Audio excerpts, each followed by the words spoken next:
Et bah bonjour. Donc la présentation d'aujourd'hui, l'objectif c'était de parler de l'allocation en cycle de vie. Donc je vais essayer de vous présenter ça. Alors avant de parler de tout ça, je vais vous parler un petit peu, je vais rappeler un petit peu ce que c'est l'analyse de cycle de vie pour ceux qui ne seraient pas forcément au courant. Je vais essayer de passer un peu vite pour arriver au problème d'aujourd'hui, mais quand même, je sais que tout le monde n'en fait pas au quotidien, donc on va revoir rapidement. Donc la CV, c'est une méthode standardisée dans laquelle il y a 4 étapes. Il y a les objectifs et le scope. Ensuite, on fait l'inventaire.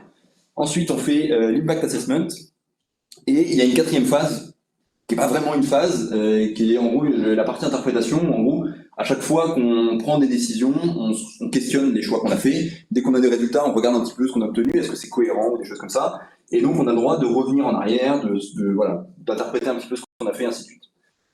La partie goal and scope, l'objectif, c'est de définir en gros ce qu'on va étudier, c'est-à-dire que par exemple, si je fais la CV de mon ordinateur, eh ben, je vais définir sur quel besoin je vais faire cette étude-là, qu'est-ce que je vais prendre en compte, qu'est-ce que je vais pas prendre en compte, où est-ce que je m'arrête dans mon étude, et ainsi de suite. Après, une fois qu'on a fait ça, on doit faire la partie inventaire, où là, l'objectif, ça va être de décortiquer mon ordinateur et de dire mon ordinateur est composé d'un écran, d'une carte mère, la carte mère elle est composée de sous-composants, et ainsi de suite. Ensuite, on a la phase Impact Assessment, où à partir de la liste de composants qu'on a fait dans l'inventaire, on va déterminer des impacts. Donc par exemple, l'inventaire va nous dire que pour produire mon ordinateur, j'ai émis du CO2, j'ai émis du méthane, j'ai émis plein de gaz comme ça à effet de serre. Et ben, la phase d'Impact Assessment, son objectif, ça va être de transformer tous ces gaz-là, tous ces différents gaz-là, en une catégorie d'impact. Donc par exemple ici, qui serait en CO2 équivalent. D'accord. Donc le méthane, le CO2, le difluoréthane et tout ça vont tous rentrer dans une même catégorie qui sera le CO2 équivalent. Et nous, aujourd'hui, on va s'intéresser plus particulièrement à la phase d'inventaire, parce que c'est dans cette phase-là que l'allocation a eu lieu. Comme exemple, donc je vais refaire un petit peu, pareil, pour ceux qui l'ont déjà fait, désolé, mais on va refaire un petit peu ce que c'est l'inventaire dans l'analyse de cycle de vie. Et pour ça, j'ai choisi comme exemple un petit PCB que j'ai extrêmement simplifié. Et donc, juste avant ça, en gros, quand on fait de la CV, on va travailler sur des process. Donc, par exemple, ici, on a un process de fabrication du cuivre. Et ce process-là, il prend des entrées industrielles. Donc, par exemple, ici, de l'électricité et du pétrole. Il a des sorties. Donc, par exemple, ici, on a du cuivre en sortie. Ces entrées, ces sorties-là que je viens de citer, elles interviennent dans une matrice qu'on appelle la technosphère. On va y revenir un petit peu plus tard. Mais en gros, ce qu'il faut retenir pour le moment, c'est qu'elles ont une valeur économique. C'est des éléments qu'on utilise dans nos process industriels. Et après, on a d'autres éléments qui sont des externalités, on va appeler ça. Donc on a par exemple ici, pour produire du cuivre, on va extraire du cuivre du sol. Donc on a retiré une partie du cuivre du sol pour pouvoir la rentrer dans nos valeurs économiques. Et donc en fait, ce cuivre-là qui a été extrait, c'est le même qu'on retrouve là. Le principe ici, c'est que là, on l'a retiré d'un environnement qui n'était pas contrôlé par l'être humain. Donc finalement, on l'a retiré de l'environnement pour le faire rentrer dans nos process industriels à nous. Et on va réémettre des choses qu'on va, plus utiliser dans le process industriel. Donc par exemple, là, du CO2, il y a du CO2 qui va être émis dans l'atmosphère et qu'on va plus réutiliser. Donc en gros, là, on a tout ce qu'on utilise dans nos process industriels, et là, on a tout ce qu'on a extrait ou émis dans l'environnement, qui du coup n'est plus directement utilisé dans les process industriels. D'accord ? Et donc notre objectif maintenant, ça va être de travailler avec ces process-là. Et donc, on a dit qu'on voulait faire un PCB. La première étape, c'est de dire ce qu'il y a dans un PCB. Le process industriel du PCB, qu'est-ce qu'il prend en entrée, et du coup, ce qu'il nous donne en sortie, on le sait déjà, c'est un PCB. Donc, comme j'ai dit, pour simplifier, un PCB, c'est du cuivre, de la glace époxy et de l'électricité. On est extrêmement simple, c'est pas du tout comme ça qu'on fait un PCB. Ne prenez pas exemple, ne faites pas un papier avec cette valeur-là, ça vous donnera pas grand-chose. Le problème, c'est que, ok, maintenant on a dit comment on faisait notre PCB, mais je sais pas comment on fait le cuivre, je sais pas comment on fait de la glace époxy, et je sais pas comment on fait de l'électricité. Et donc, il faut qu'on continue comme ça. On dit, ok, le cuivre, pour le produire, on va supposer qu'on utilise de l'électricité, du pétrole, et on a donc là, ça c'est les valeurs qui sont utilisées dans notre process industriel, et puis on a des externalités. Ici, du cuivre qu'on a retiré de l'environnement et du CO2 qu'on a émis dans l'environnement. D'accord ? On continue, la glace époxy, on va supposer que c'est du pétrole et du plastique, c'est du pétrole et de l'électricité, donc c'est un espèce de plastique un peu. Et l'électricité va nécessiter du pétrole et émettre du CO2. En gros, on suppose qu'on utilise un petit générateur qui prend de l'essence.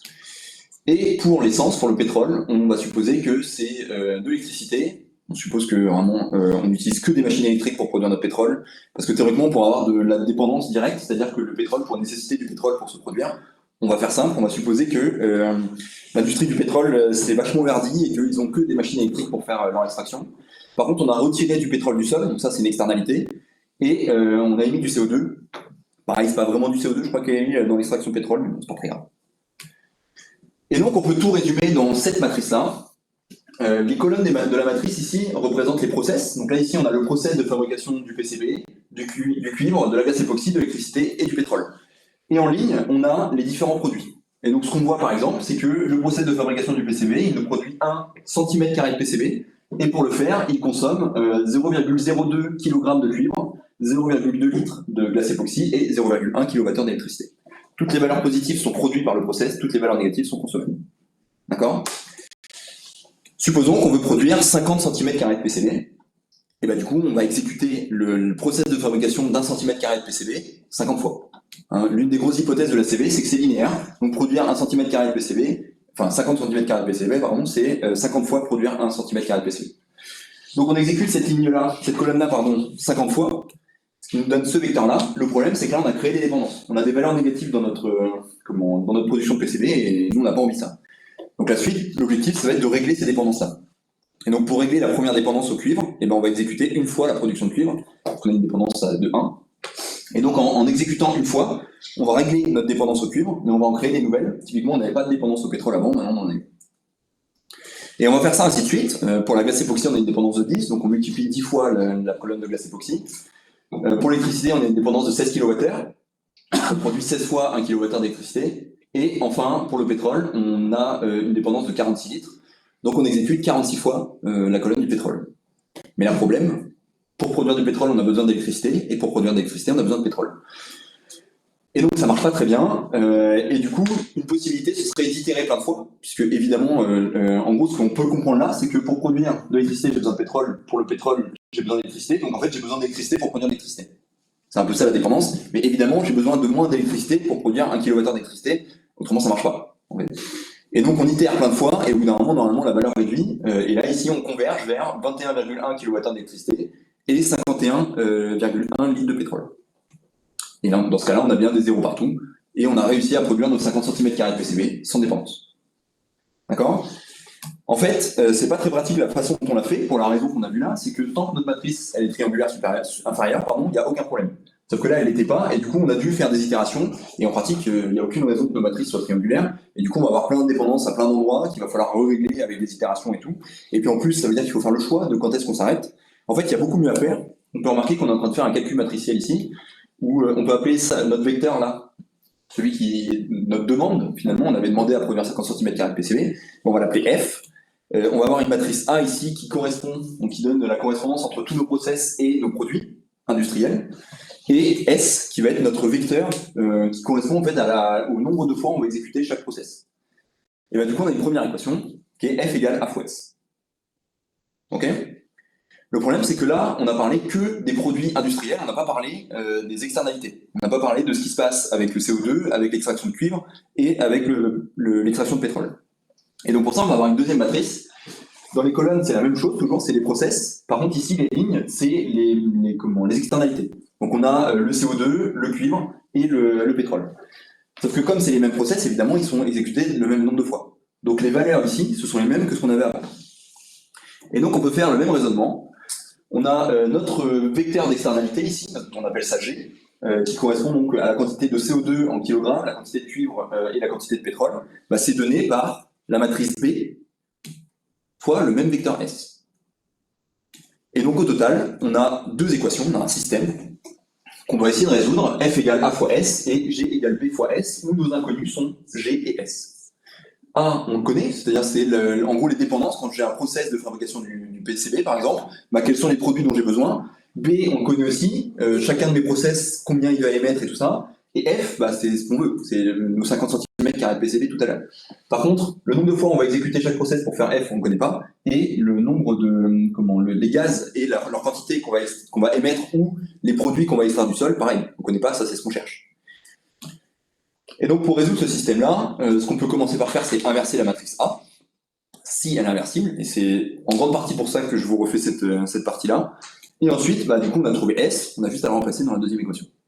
Donc la solution à notre problème, c'est B1-1 fois F. D'accord? J'ai résumé ça ici. Donc là, les valeurs de S qu'on trouve, ça nous donne ça. Donc pour produire 50 cm² PCB, il faut aussi produire 1 kg de cuivre, 10 litres de glace époxy, 21,1 kWh d'électricité et 51,1 litres de pétrole.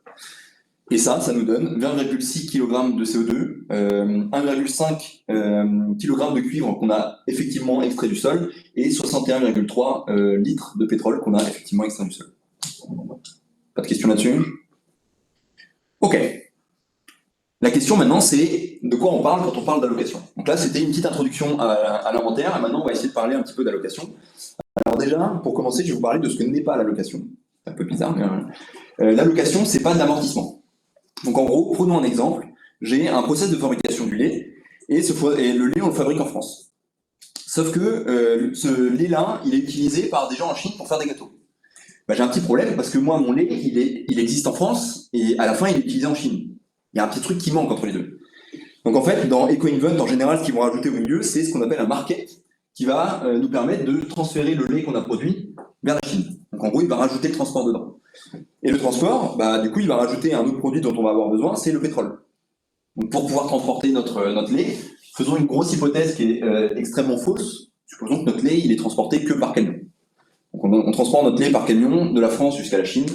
Ça ne change rien pour les calculs d'après, c'est juste plus simple pour l'explication. Bah, du coup, on va utiliser du pétrole pour transporter notre lait, mais en fait, on pourrait compter quelque chose d'autre. Qu'est-ce qu'on pourrait compter en plus? Notre camion. On a besoin du camion pour le transporter. Sauf que bah, c'est pas trop juste de considérer le camion entier pour un litre de lait, par exemple. Supposons que là, je suis en train de faire l'étude pour un litre de lait. Ça n'a aucun sens de considérer le camion entier. Et donc, en général, ce qu'on va faire, c'est ce qu'on appelle de l'amortissement. On va considérer une petite portion de notre camion. La question, évidemment, c'est quelle portion on compte et tout ça. Alors ça dépend un petit peu de l'utilisation, ça dépend de plein de choses. Mais en gros, par exemple, ici, on pourrait regarder notre camion, on regarde le nombre de tonnes kilomètres qu'il va avoir fait pour notre lait, et on peut essayer d'estimer le nombre de tonnes kilomètres qu'un camion fait en moyenne dans sa vie.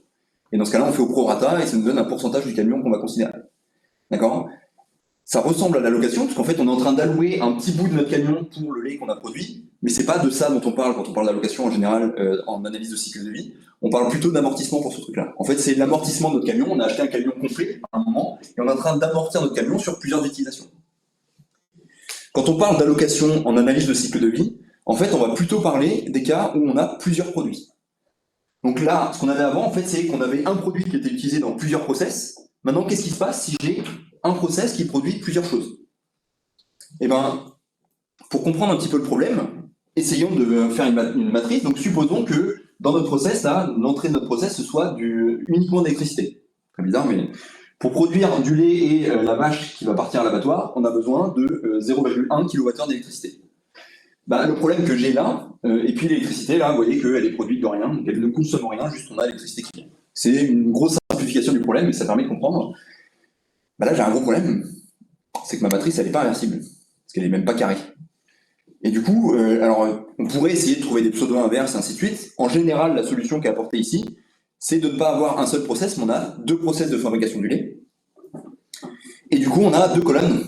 On a une colonne qui produit notre 0,1 vache, du coup, et notre colonne qui produit notre 1 litre de lait. Le problème, c'est que moi, pour produire les deux, j'avais besoin de 0,1 kWh d'électricité. Et du coup, je mets combien maintenant? Je mets 50-50? Est-ce que je mets un peu plus pour l'un, un peu plus pour l'autre? Et ben c'est ça, la question de l'allocation. C'est comment est-ce qu'on fait quand il y a des coproduits comme ça? Quel est l'impact de la vache, quel est l'impact du lait? Parce que ce qu'il faut comprendre, c'est que les gens qui vont consommer le lait ne sont pas forcément les mêmes personnes qui vont consommer la vache. Dans un produit final, on n'a pas les deux produits en même temps. Et du coup, c'est la personne qui fait son analyse de son gâteau, par exemple, bah elle n'a pas envie de se balader de l'impact de la vache en même temps, parce qu'elle n'a pas utilisé la vache. Et donc il faut essayer de répartir. Alors, dans un cas simple comme ça, on va voir qu'il y a des cas un peu plus complexes après. Dans un cas simple comme ça, et ben en général, ce qu'on fait, c'est que on choisit des facteurs. Donc par exemple, on peut faire un facteur de poids. Alors j'ai fait des petits calculs vite fait qui sont probablement très faux, mais j'ai l'impression que sur une vache, elle produit à peu près 8000 litres de lait dans sa vie, et à la fin, elle nous donne à peu près 250 kg de viande. Je suis pas éleveur, j'en ai aucune idée de si c'est vrai ou pas, mais on va garder ces chiffres-là pour supposer. Et bah du coup, on peut se dire, ok, bah dans ce cas-là, je considère que mon lait, pardon, c'est 8000 divisé par 8250, donc c'est le poids du lait divisé par le poids total. Donc lui, il va compter pour 97%. Et du coup, la vache, elle va compter pour 0,03%. Non, 0,03, pardon, 3%. Donc c'est une façon de faire, c'est pas la façon la plus utilisée, parce que vous voyez que là, c'est pas forcément très fair. Une autre façon de faire, ce serait d'utiliser la valeur monétaire. Pour le lait, par exemple, pareil, j'ai pris 50 centimes du litre de lait, aucune idée si c'est ça ou pas. Pour du producteur, c'est pas très grave. Le producteur, il vend son lait 50 centimes le litre, alors que les 250 kg de viande vont être vendus un petit peu plus cher. Là, je sais pas combien j'ai pris, mais c'est quoi, ça fait 5, 6, 7, 8, un truc comme ça, 7. Donc du coup, on prend la valeur monétaire par kilogramme et par litre de lait, et pareil, du coup, on fait un prorata. Du coup, en gros, 70%, là, c'est 4000 divisé par 4000 plus 1750. D'accord? Donc ça, c'est en général ce qui est le plus utilisé, le monétaire. L'idée derrière, la première fois que je l'ai vu, je me suis dit, c'est quand même un peu bizarre de mettre de l'argent là-dedans. En fait, l'idée derrière, c'est de dire que s'il n'y avait pas le lait, qui est la valeur monétaire, en vrai, qui est le truc qui rapporte le plus, probablement que lui, il n'existerait pas non plus. D'accord? Donc en gros, en général, on produit pour l'argent, et donc on produit parce qu'il y a le truc qui nous rapporte le plus d'argent qui est là.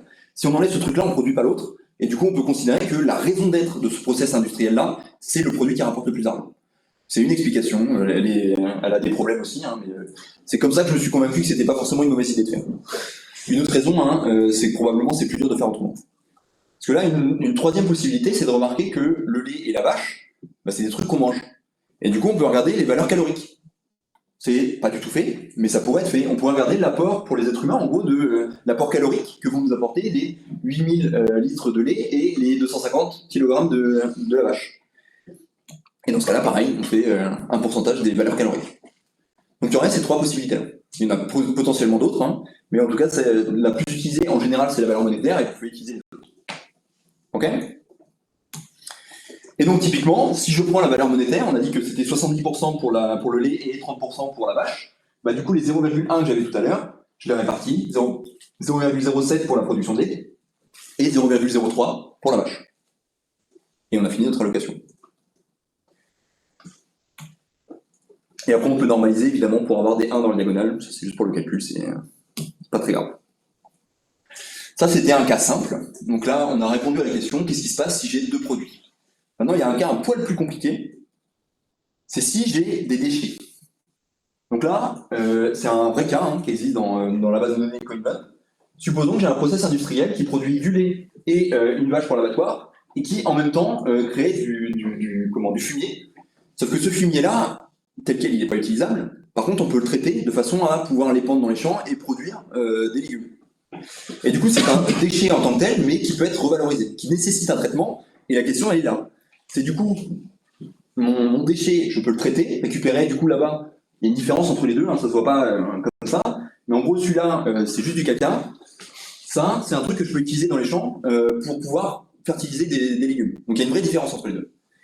Et une fois que c'est fait, la question qu'on se pose, c'est qui paye pour ça là?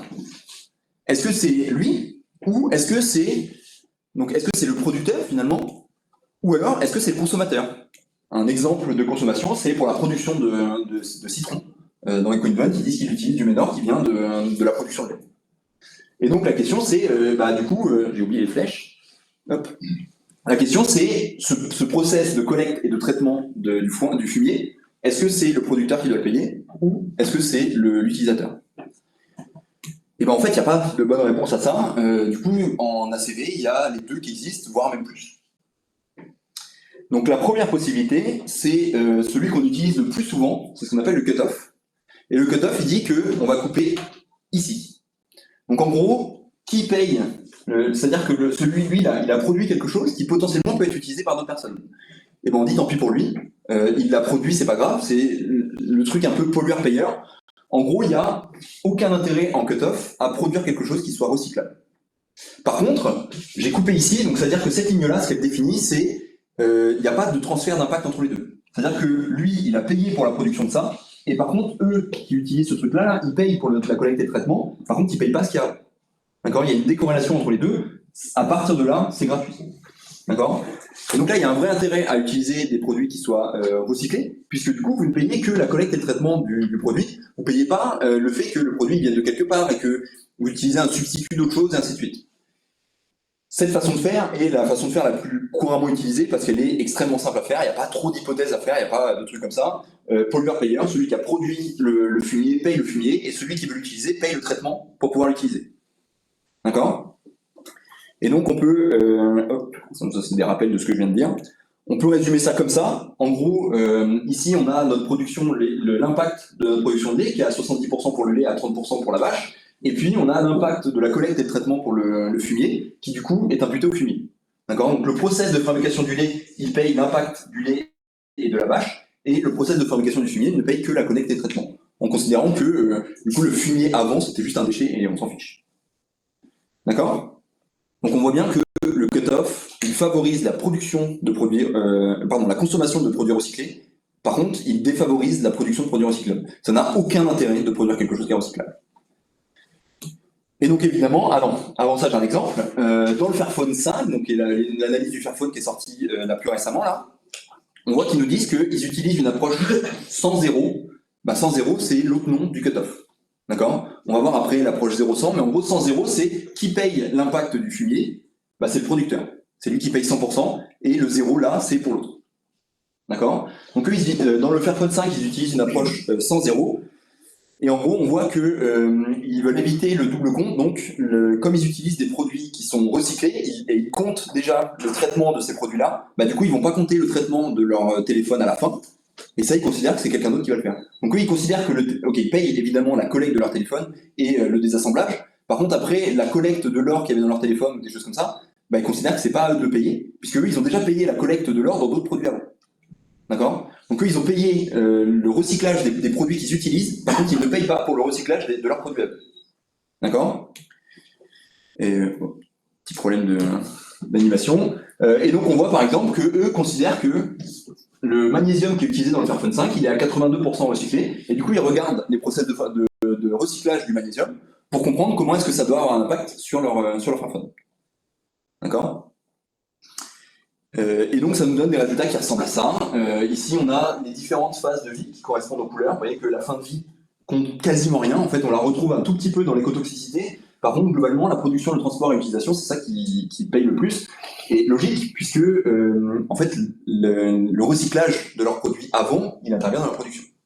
D'accord? Donc le fait qu'eux ils aient consommé des produits recyclés intervient dans la production. Le fait qu'ils recyclent un peu, en fait ça c'est juste la partie démantèlement et des choses comme ça qui du coup a un impact quasiment nul.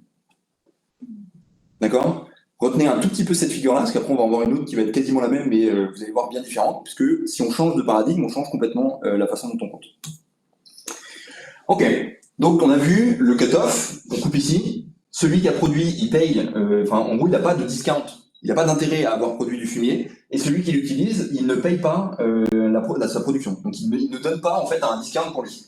Et bien du coup le discount, il vient quand on utilise du avoided burden. Pour le avoided burden, on coupe ici. Et donc en gros, lui, celui qui a produit le fumier, il paye aussi la collecte et le traitement. Par contre, il produit quelque chose qui est directement utilisable. Et donc là, ce qu'on va regarder, on va chercher un concurrent à ce qu'on a produit. Donc là, on a produit du fumier qui peut être répandu. Bah, on dit, bah, c'est comme un fertilisant, c'est équivalent à un fertilisant. Et donc, je vais, en gros, lui, là, il va avoir un discount pour avoir produit ça exactement comme s'il avait produit du fertilisant.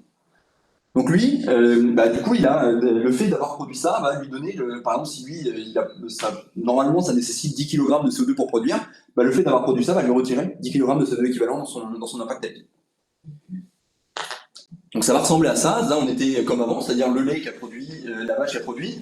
Du coup, maintenant, l'impact de la collecte et le traitement, elle est répertoriée sur le lait et la vache. Par contre, si on rajoute l'impact du fertilisant, et du coup, les gens qui utilisent le fumier, ils utilisent le fumier avec le même impact que s'ils avaient utilisé du fertilisant. Ça n'a aucun intérêt maintenant d'utiliser quelque chose de recyclé, d'accord? Par contre, eux, ils ont reçu une réduction parce qu'ils ont produit quelque chose d'équivalent à du fumier, à du fertilisant. Donc là, on est à l'exact opposé, c'est-à-dire qu'il n'y a plus aucun intérêt à utiliser quelque chose de recyclé parce que vous allez le payer exactement de la même façon que le produit équivalent. Par contre, il y a tout intérêt à produire quelque chose qui soit recyclable, puisque dans ce cas-là, vous avez un discount sur votre production. D'accord? Bon, là, du coup, ça résume un peu ce que je viens de dire. Hop. Et donc, si on regarde l'analyse du Fairphone 4, puisqu'ils ont changé la façon de faire entre le 4 et le 5, bah, vous voyez que c'est complètement différent. Là, ici, ils considèrent du coup qu'ils récupèrent des produits, le cuivre et tout ça, ils payent exactement de la même façon que si ça avait été récupéré des mines. Par contre, ils ont un discount pour avoir produit quelque chose de recyclable. Et le discount est énorme. Ici, vous voyez qu'on a, en gros, on a quasiment réduit, on est quasiment à zéro pour la production de ADP Element, c'est les minerais.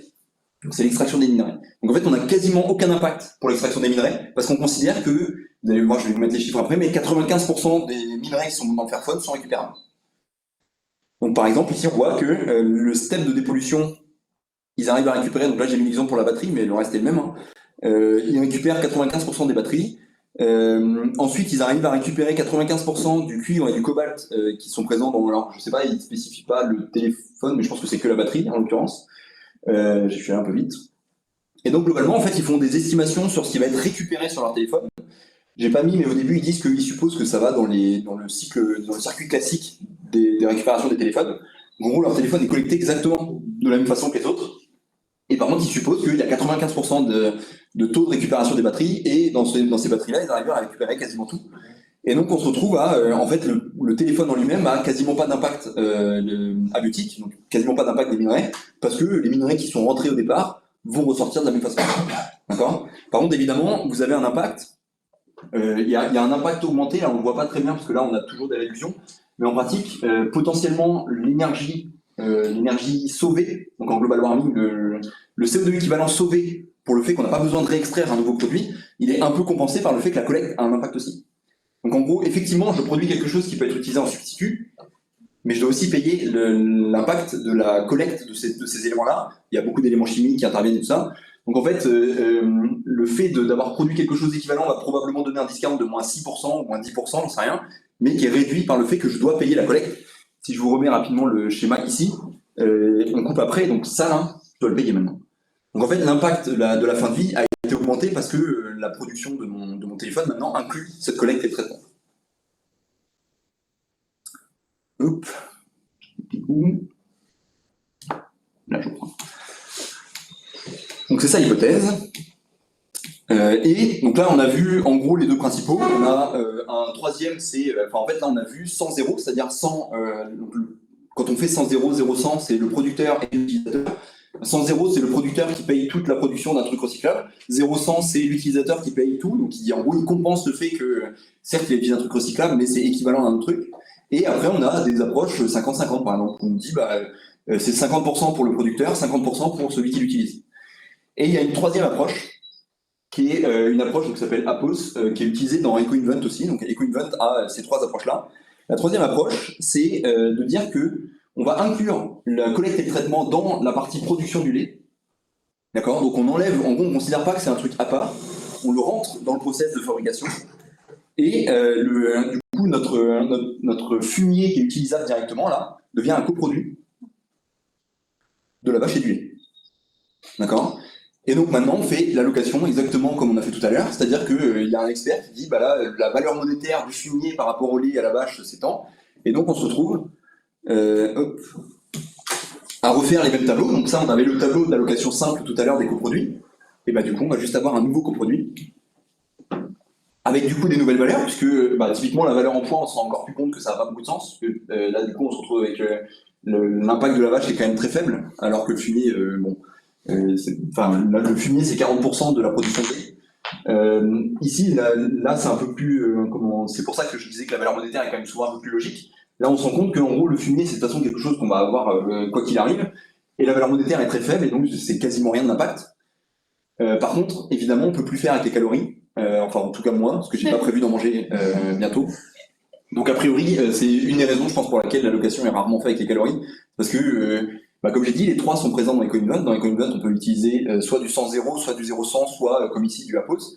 Du coup, il faudrait qu'ils aient des facteurs d'allocation qui marchent pour tout. Dès l'instant où on rajoute le fumier, le facteur d'allocation avec les calories, ça marche plus. D'accord ? Après, ici, on parle de monétaire. En pratique, dans la base de données EcoInvent, je crois que ce qui est fait, c'est celui qui a fait la donnée, qui a le choix, en gros, qui doit expliquer comment il a fait son allocation, mais c'est lui qui a un peu le choix de comment la faire. Donc théoriquement, s'il n'y avait pas eu le problème du fumier ici, ils auraient pu utiliser les valeurs caloriques, et j'imagine que ça serait passé. C'est un peu à lui, avec sa vision d'expert, de dire là, c'est plutôt cette valeur-là qu'il faut utiliser pour X ou Y raison. Peut-être que la valeur monétaire, elle marche pas très bien dans ces cas-là, ou alors qu'il y a la valeur monétaire, mais peut-être un autre truc à prendre en compte, donc ils peuvent faire une petite tambouille, des choses comme ça. Donc voilà, juste pour résumer, parce que je crois que de toute façon après c'est fini, ouais. Donc juste pour résumer un peu tout ce que j'ai dit, en gros, l'impact, quand on a plusieurs coproduits, on doit se poser la question de qui doit payer pour ces coproduits-là. Et donc en général, ce qui est fait, c'est que soit on fait avec une valeur de poids, une valeur monétaire, ainsi de suite.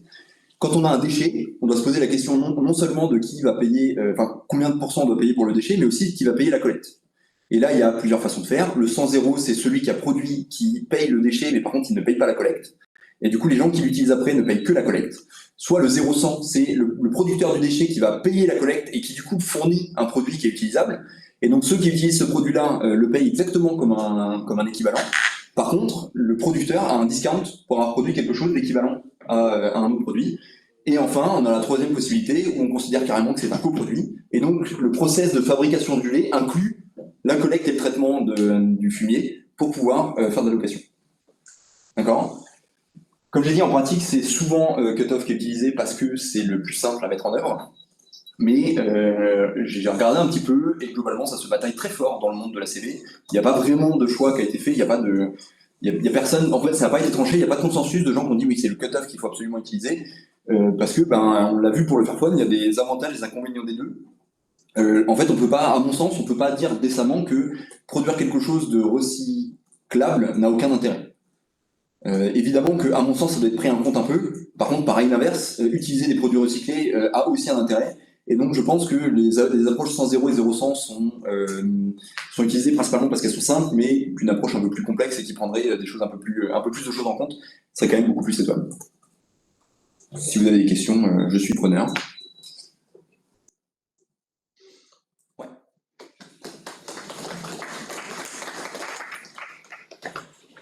Dans le Farfos, le fumier, en calories, on pourrait imaginer le brûler et ça rapporte des calories. Mm-hmm. Il y a plein de déchets qui sont valorisés par l'incinération. Je sais pas, c'est un commentaire. Ouais. Alors moi, quand je parlais de calories, je parlais plutôt pour les apports humains. Mais effectivement, on pourrait considérer plutôt un apport énergétique, de manière générale. Et dans ce cas-là, oui, le fumier pourrait rentrer dedans aussi. Ouais. Faudrait voir, je pense que ça n'aurait pas beaucoup de... Comme les deux ne sont pas utilisés vraiment pour la même chose, la récupération d'énergie, ici, elle se fait vraiment pour l'être humain avec la consommation, alors que ici, ce serait un truc que tu brûles et que tu utilises ailleurs et qui, du coup, serait consommé beaucoup plus rapidement. Mais ça pourrait, ouais, potentiellement. Ouais. J'aurais une question. Ah. Ouais, si on fait une LCA 0,100 du coup, est-ce que le producteur il a une discount de son CO2, même si le coproduit, le déchet, il n'est pas vendu ou il n'est pas utilisé? Ouais, c'est un des problèmes, honnêtement. La grosse critique qui est faite, et la raison pour laquelle le avoided burden est assez peu utilisé, donc le 100-0, c'est que on suppose deux choses. On suppose qu'il existe un substitut, déjà, c'est-à-dire qu'on peut trouver quelque chose d'équivalent. En pratique, le fertilisant et le fumier, c'est pas vraiment la même chose. Okay, je parle d'un fertilisant plutôt industriel et plutôt un chimique ou j'en sais rien. Les deux sont probablement pas exactement équivalents en quantité, en plein de choses. Donc ça veut dire qu'il faut commencer à faire plein d'hypothèses, ce qu'il n'y aurait pas dans le cut-off. Et en plus, effectivement, on suppose aussi qu'il y a un marché pour ça et que les gens l'achètent en quantité suffisante. Donc c'est effectivement une hypothèse que tu fais. Après, tu peux supposer, par exemple, que sur la quantité que tu récupères, il n'y a qu'un pourcentage qui a réussi à être vendu et tu peux prendre ce pourcentage-là en entrée. Okay. Donc ce serait faisable. Oui. Je ne sais pas comment c'est fait dans EcoInvent, parce qu'il y a cette donnée-là dans EcoInvent, donc je pourrais vérifier, là comme ça je ne sais pas. Mais effectivement, j'imagine qu'ils supposent que tout est vendu. Typiquement, Fairphone, eux, ils ont réussi à vérifier leurs hypothèses sur le fait que c'était réutilisé. Alors eux, ce qu'ils font, c'est qu'ils supposent que ça rejoint la filière classique de traitement des déchets. Et en fait, ils ont utilisé des papiers qui semblent dire qu'effectivement, 95% des batteries sont récupérées, que 95% des composants dans les batteries sont récupérables, et ainsi de suite. Donc eux, ils utilisent des données, non pas pour leur Fairphone à eux, mais des données globales. Et ils supposent que le Fairphone suit exactement le même circuit, ce qui est probablement une plutôt bonne hypothèse. Il n'y a pas de raison de penser que les Fairphones aillent ailleurs. Okay. C'est ça l'hypothèse. J'aurais une question. Ouais. Tu m'entends ? Ouais, je t'entends. Merci beaucoup pour la présentation. J'avais une question sur le Fairphone justement. En fin de vie, ça m'étonne que les téléphones, en général, les systèmes numériques, on a l'impression qu'ils coûtent rien ou très très peu. et alors qu'il y a quand même une grosse partie de la masse que tu brûles et que tu mets en décharge. Et je comprends pas comment ça peut être si faible. Tu vois, là, c'est du négatif. Le end of life, il est négatif partout. Ça veut dire que c'est finalement, enfin, comment on interprète ça? Bah, donc de ce que j'en comprends, moi, c'est que la partie incinération et les choses comme ça coûte moins cher que la récupération, que le substitut que tu as créé. Donc en fait, le fait que tu brûles effectivement est moins cher que si tu avais eu à l'extraire toi des mines. C'est ce que je comprends Ouais. de ces valeurs négatives. Mais Mais tu on est vois, en d'accord que toxicité humaine ou en toxicité, ça me paraît hyper bizarre, quoi. Enfin, ouais, ça me après, il paraît faudra très, regarder, les très... process dans les mines sont pas foufous non plus. Donc Ouais, c'est possible. j'imagine que. Après, encore une fois, je n'ai pas regardé en détail exactement les publications dont ils parlent et tout ça. Mais eux supposent que ils sont pas, j'avoue qu'ils vont pas énormément en détail hein, sur les process de recyclage, enfin de récupération du cuivre, de l'or et tout ça. Ils citent des papiers, ils disent on réutilise ça, donc je suis pas allé creuser beaucoup plus en détail. Mais visiblement, en tout cas, ce qu'a l'air de dire ce truc-là, c'est que le process de fabrication, de récupération d'un produit recyclé coûte moins cher que d'aller récupérer le produit de départ. Mais c'est vrai que c'est étonnant. C'est la conclusion que j'en tire de ça, mais on est d'accord que ça me paraissait pas si évident que ça non plus. Ouais. Et pareil, hein, je trouve que le moins 49% me paraît audacieux. Ouais, ça paraît extrême quand même.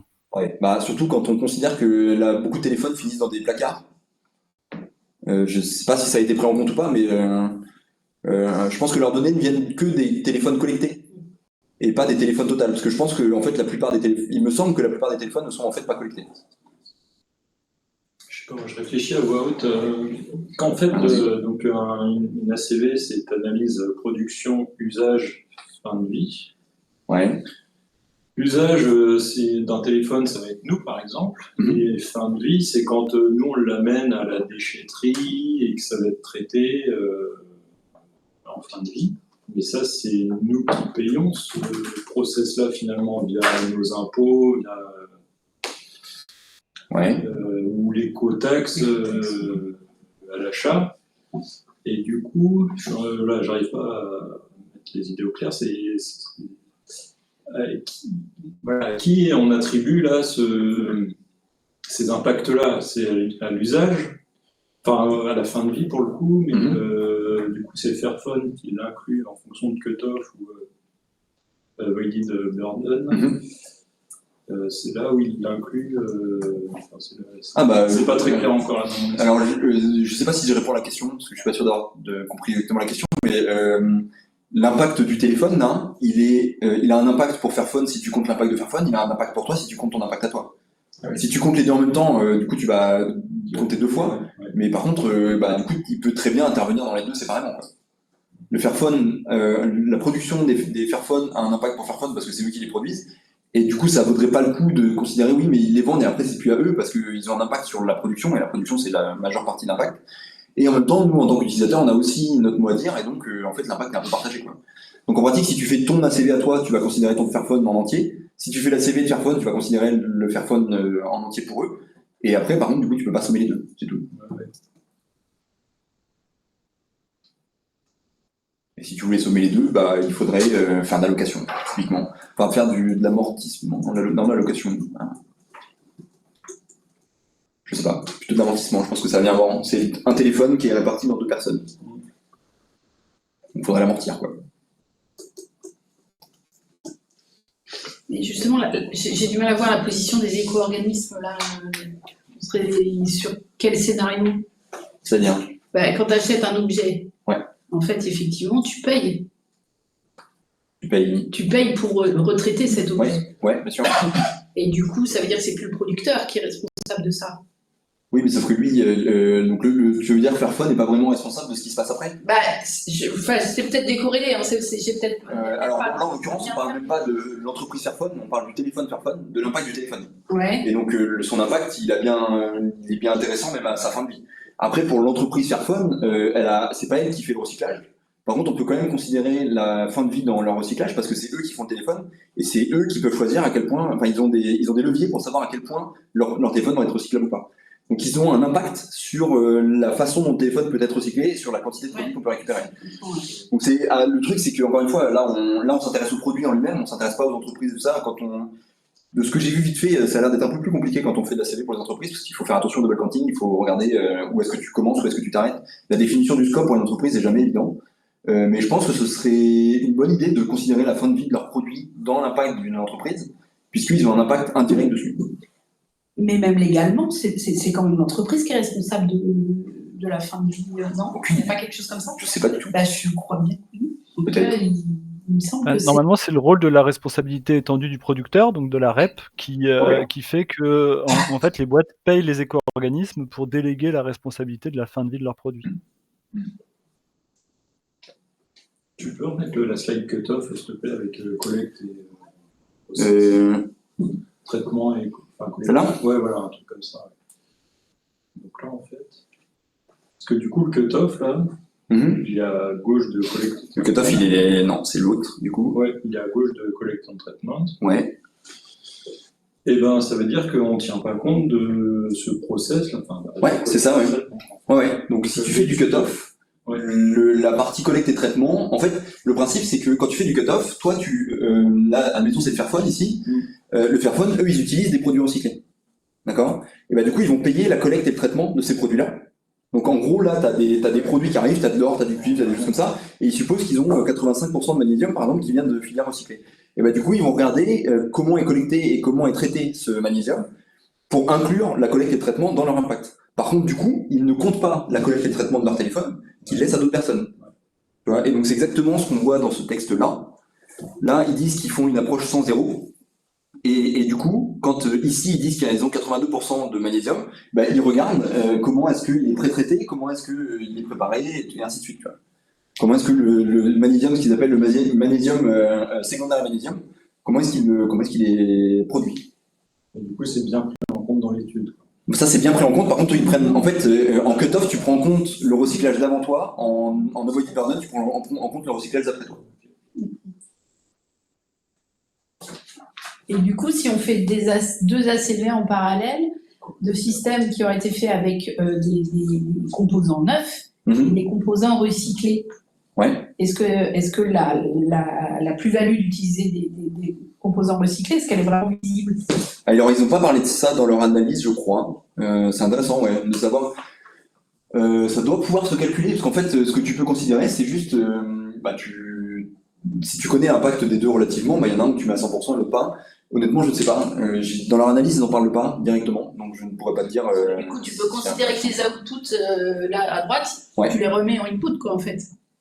Alors ça, du coup, c'est du circuit fermé. Ouais. Il y a pas ça dans le truc là, parce qu'en fait, en pratique, il y a assez peu d'entreprises qui le font directement, je pense. Encore que les entreprises qui font l'allocation, des choses comme ça, il y en a probablement. Mais non, là, en l'occurrence, oui, mais en fait, c'est un peu la même idée d'ailleurs. Si tu considères que ça revient, c'est-à-dire que leur produit, eux, il peut être recyclé et réutilisé, du coup, il faut pas compter deux fois le recyclage. Et donc, en fait, dans Avoided Burden, tu le comptes après. Dans Cut-Off, tu le comptes avant. Donc, c'est effectivement, en fait, si on était en circuit fermé, ça marcherait de la même façon. On est d'accord que si on est en circuit fermé, on va pas payer deux fois la collecte et le traitement. Donc, la question, c'est est-ce que tu le comptes avant toi ou après toi? Et c'est ça les deux approches.